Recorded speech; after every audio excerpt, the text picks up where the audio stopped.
mijn gast. Want Engeland heeft niet alleen supergoeie stofzuigers, maar ook hele grappige comedians.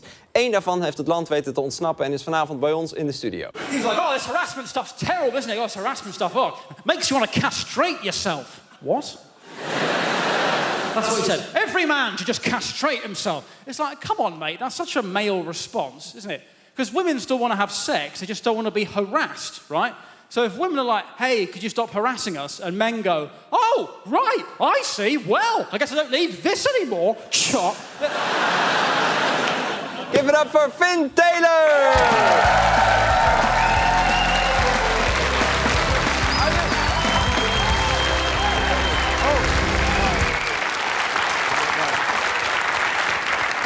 Hello. Welcome, Finn. Hi, lovely to be amongst the Dutch. Yes. Big fan of your ovens. How are you? It's great to have you on the show. Lovely to be here. Yeah, not been here since before COVID, so it's nice still here. It's been a while. Yeah. How are you doing?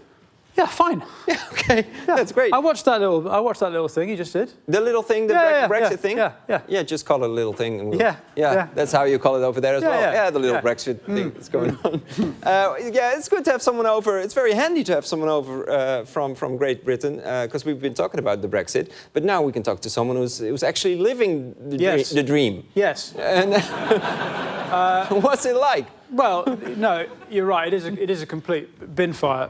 But I guess the thing is, it's interesting. You're still trying to understand it from like it's a rational decision. Mm-hmm. But the British people are very weird. It's more of an emotional thing, you know, because you saw that stuff about like the labour shortages and the strikes and the health service. But British people would rather live in a country where the health system has collapsed than be in any way associated with Belgium. Or France, or, I mean, Luxembourg, what even is it? It's like a country that UEFA invented just to make up the numbers in qualifying. It's a very, you know, British, it's not offensive at all. I just think British people are very simple. They spend their time sort of waddling around. How come the British are so stubborn? Well, they just, this is the thing, you know, they like what they like. You know, they spend their days just hoping to see two dogs fighting in a car park. That's the highlight of their life. They eat mainly baked beans and Dundee cake. And then they come over here and, you know, it's just too much going on. The pastries, the fucking, you know, like I was in Amsterdam earlier. There's the sex street and the dildo shop and then there's the Anne Frank thing. I don't know what am I meant to think. Do you know what I mean? There's too much going. Can you pick a thing? British people would be happier to just leave the Europeans with the pastries and the sex clubs while we just kind of slowly disintegrate into the sea. I think that's what we would like to happen. It's just easier that way. Okay, let's switch to politics. What's the new Prime Minister like? It's quite new. Yes, yeah. Well, he's replaced the work experience girl. Yeah. Well, I mean, he's the first sort of non-white Prime Minister, which is... Rishi Sunak. Rishi Sunak. Yeah. It's exciting. Although they said that about the last government. The government, the Liz Truss government, they said it was very exciting because it was the most diverse government we'd ever had. Female Prime Minister, first black Finance Minister, Home Secretary was a woman of Asian origin, and the Foreign Secretary was of African descent. But although those people are all very racially diverse, they are all cunts. And I think that was the problem. You know, we can focus too much on race sometimes, and it's about how these things intersect with other... Yeah. So they have that in common. Yeah. They're all cunts. There's one Brit that famously fled the country. Yes. He's the most well-known Brit to us at the moment. Right. We're reading about Who's him. that? Prince Harry. Oh, right, yeah. Yes. You got that over. It's so funny, isn't it? British people are so weird in that we genuinely, we are more angry about Prince Harry than Prince Andrew. Yeah. Like, did you hear about Prince Andrew over here? Yeah. The sex offender. Yeah. Like, it's mad that we are genuinely, like, being a sex offender is one thing, but what is indefensible is marrying a Californian. Like, it's so... And to be fair, they might have a point, you know, who would you rather spend time with, R. Kelly or Mark Zuckerberg? I don't know. It's a difficult question. Did you read Prince Harry's book? Well, it got leaked, didn't it? Yeah. So it came out in Spain first. There's someone from Spain in the audience tonight. Yeah. So I read a bit. Probably responsible for the whole thing. Yeah. Well, I read a bit of the Spanish version. It's crazy, man. Did you know that he lost his virginity to 25 Taliban, and then he shot an old woman around the back of a pub? I mean, it's amazing that this stuff.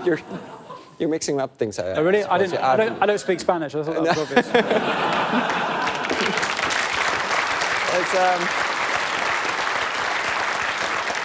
let's talk a little bit about your job. You're a comedian. Yes. Maybe not everybody in the audience has seen your stuff before, but can you describe yourself as a provocative comedian? I always get called provocative. Yeah? Yes. Do you like that? That's in Britain. I mean, Holland, you're a bit harder to shock, obviously. Yes. So, What did you experience differences between the audience? well, yeah. I mean, the main difference is that obviously all the men here are so fucking gorgeous that they kind of, tall. So they're kind of questioning my sexuality the whole act, just looking at all these Adonises in the front row. But I have a theory that that as you travel from west to east, it gets harder to make an audience laugh. I don't know. You've travelled. I don't know if you found this, but America, they laugh at fucking anything. Yeah. I mean, they live every day as if it's their last because they could get shot the next day. And then Ireland, drunk, fine. Britain, then Holland, slightly harder, and and then stop again. Like, you laugh. When you find something funny, it's really funny, but then reset, no. And then, Denmark, and then I went to Finland once, fucking pointless. I mean, they're just depressed the whole time, going on about how they only get 2 hours of daylight. Move! It's clearly not an inhabitable landmass, just move. Is there a joke you can't tell in Holland you can tell back home in Britain?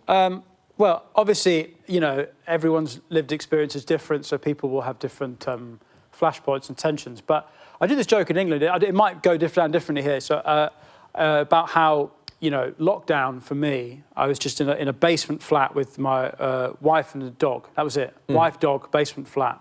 And it got me thinking about Hitler's death. Because this is how life ended for the Führer. He was in a bunker and the Russians were approaching, and rather than face capture, he shot his wife and his dog, and he shot himself. And as someone who also has a wife and a dog, I was more kind of fascinated, like, what order do you think... No, because, to put myself in Hitler's shoes, well, there's several things I'd change. I would unwind a lot of it, actually, but... in this scenario, I think he probably shoots the wife first as like a sort of mercy killing, like to spare her the violence that is going to happen. So I think I wonder if he just does that. But then I just wonder if he moves the gun over the sort of snout of the dog. And then I just wonder if even for a minute he's like, change of plan, let's just go for a walk. Do you think maybe he was like, now that nagging stopped, I don't feel so suicidal? I don't know. You could tell the joke here as well. Thank you very much for being our guest. Thank you. You're performing in Club Hoog tomorrow in Rotterdam. And if we need another Brexit update, we'll give you a call. Love to come back. Oké, geef hem nog een groot applaus. Finn Taylor, tot zover. En kijk voor andere afleveringen en een vette compilatie van de Avondshow met beelden van achter de schermen ook nog op NPO Start. Jullie bedankt voor het komen, jullie bedankt voor het kijken. Dit was de avond. Op naar de maandag. Doei!